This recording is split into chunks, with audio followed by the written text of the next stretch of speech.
Hey guys, Tim the Toolman Taylor here with another card trick tutorial. There are a couple things people tend to like in life, and one of them is the sweet, sultry lullaby that is a card trick. So let's skip through this whole introduction thing that YouTubers try to do to pad out their videos, and let's just get into the trick.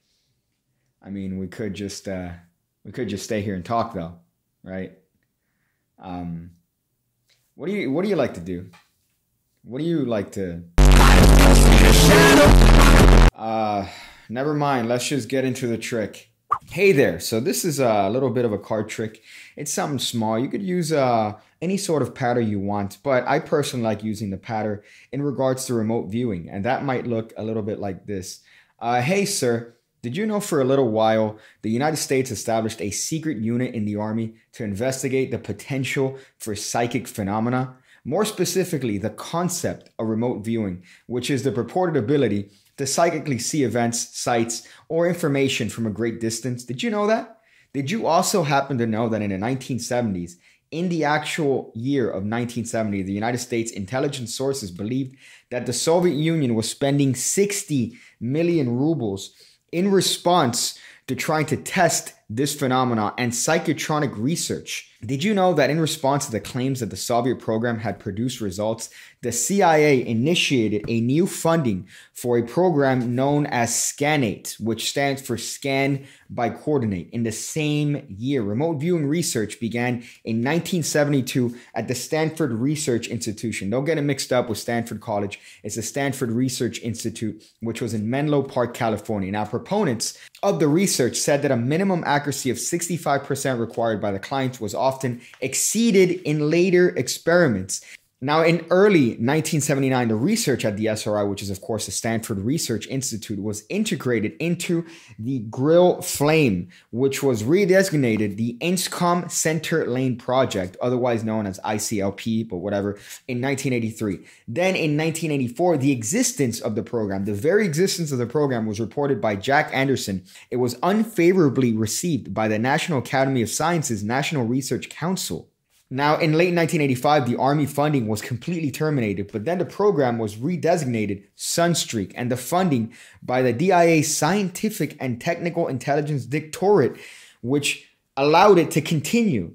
Now, in 1991, most of the contracting for the program was actually transferred from the SRI to the Science Applications International Corporations, otherwise known as the SAIC. You know, that's the insider term. Now, Edwin May controlled 70% of the contractor funds and 85% of the data. Now, its security was then altered from a special access program to a limited dissemination, and it was given the final name of Stargate. Now, in 1995, the project was transferred in full to the CIA, and a retrospective evaluation of the results was conducted. The appointed panel consisted of Jessica Utz and Ray Hyman. Hyman had actually produced an unflattering report on Uri Geller and the SRI for the government 2 decades earlier. But then the psychologist David Marks noted that Utz had published papers with Edwin May, and she was not independent of the research team. But Utz, however, was able to claim that there was, in fact, evidence of psychic functioning. However, Hyman in his report argued that Utz's conclusion that ESP had been proven to exist, especially precognition, was premature, and the findings had not been independently replicated. So even though there's conflict in the results, you could at least come to the conclusion that there is reasonable evidence to support the fact that there could, in fact, be psychic functioning to remote viewing.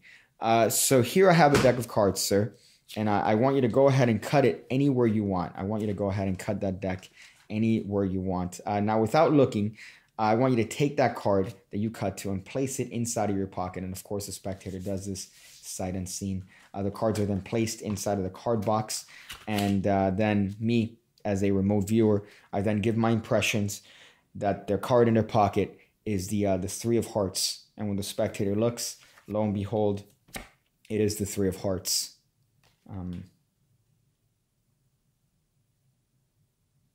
Magic.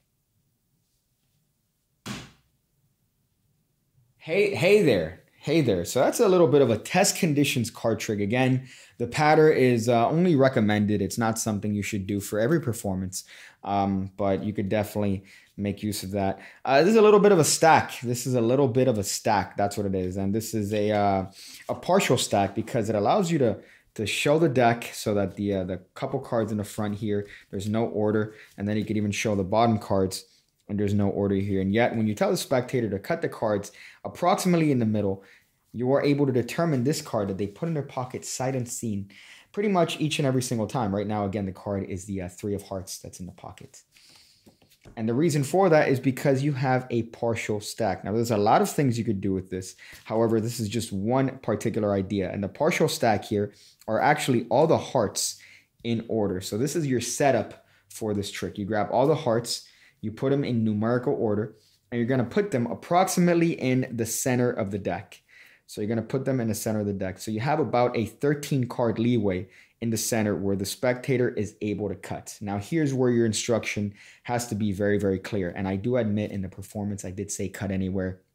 You can't have the spectator do that. You're going to have to give them the instruction of cut the deck around the middle.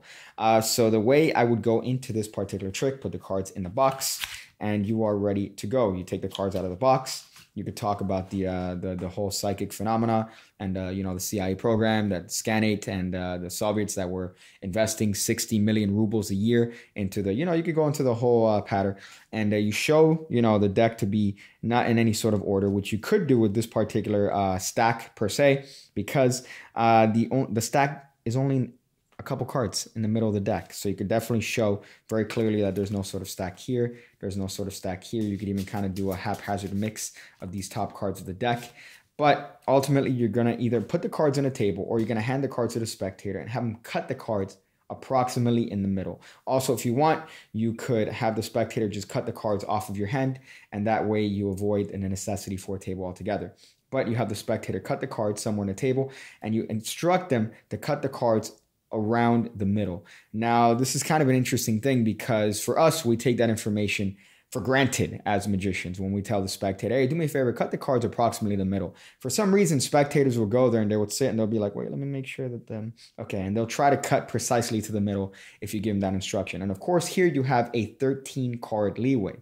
So if they cut above center, you have a little bit of leeway. If they cut below center, you still have some leeway there. So you could kind of figure out the method here. You tell the spectator to take this card and place it inside of their pocket, sight unseen. Now, in taking the deck back and putting it inside of the card box, again, for this purported test condition sort of card trick, all I'm doing is peeking at the bottom card. You see that? The bottom card is going to be a heart. That's all that's happening here. So that bottom card is a heart. So that tells me that because it's the 2 of hearts, the next card in the set is the 3 of hearts. So that has to be the card in the spectator's pocket. And in this case, it is. And that's going to work if they cut in the hearts. Now, here is what most of you are probably saying. Hey, Piggy, how can I support you? Well, obviously, I have many different ways. You could join the Pigcake Card Academy. There are 2 new videos every week for the price of a small wrench a month. You get a new video on coins, taking you from a beginner all the way to an expert in coin magic. Same thing with card magic. There are over 90 videos already on card magic alone, but there are 2 new videos every week. And if you want, you could even join the Mentalism Academy. That costs a little bit more expensive of a wrench a month, but it's still cheap. It's still cheap. You're not going to even realize that money is getting, and then you're going to be helping me out and helping this channel out. What? Or you could check out the projects, the mini projects at pigcake.me. Check them out. I'll leave the link in the description below. You're also wondering what happens if they cut and you notice that it's not a heart on the bottom. So they happen to cut, maybe they cut super off center, and it's one of these weird jokers apparently, or it's a different card. Then you, sir, would have to go into a separate trick. You'd have to go into a separate trick. That's my best advice because this trick isn't going to work. So what I would do in that particular case, if I notice that the spectator's cutting off center, which is something you could tell visually. So in this particular case, if the spectator happens to cut in this sort of way, and they cut in a way that I could tell is not going to be anywhere near my stack, I'll just have them look at the card. I'll take back the deck and I'll go into a separate trick. That's what I would do. It's not hard to do. People overthink things. They'll be like, no, but it's ruined. The whole trick is ruined. They don't know where you're going. unless you do the patter about the psychic rubles and grill flame and Inscom 1991 Edwin May controlling 70% of the funds and all that stuff. If you introduce that, then yeah, maybe your trick is going to have to resort into the idea of remote viewing. So in that way, maybe you're going to have to peek at the card, but there are about a dozen different things you could do. You're smart enough to figure it out. Leave in the comments below your suggestion for what to do if the spectator happens to cut deep or to cut loose or to cut thin on the cards. I'm sure you guys are going to come up with some wonderful stuff. Well, that's a trick. That's a trick. It's a test conditions card trick. It's using a partial stack, which is a very powerful technique in Magic. And honestly, I hope you guys perform it. I hope you guys perform it. Thank you guys. Thank you guys for watching my stuff, man. Really means a lot. You know, every time I go on the YouTube and I'm like, hey, man, let me see what the community's saying today. I'm going to go figure out different ways to ingest a roller coaster while at the same time managing my taxes.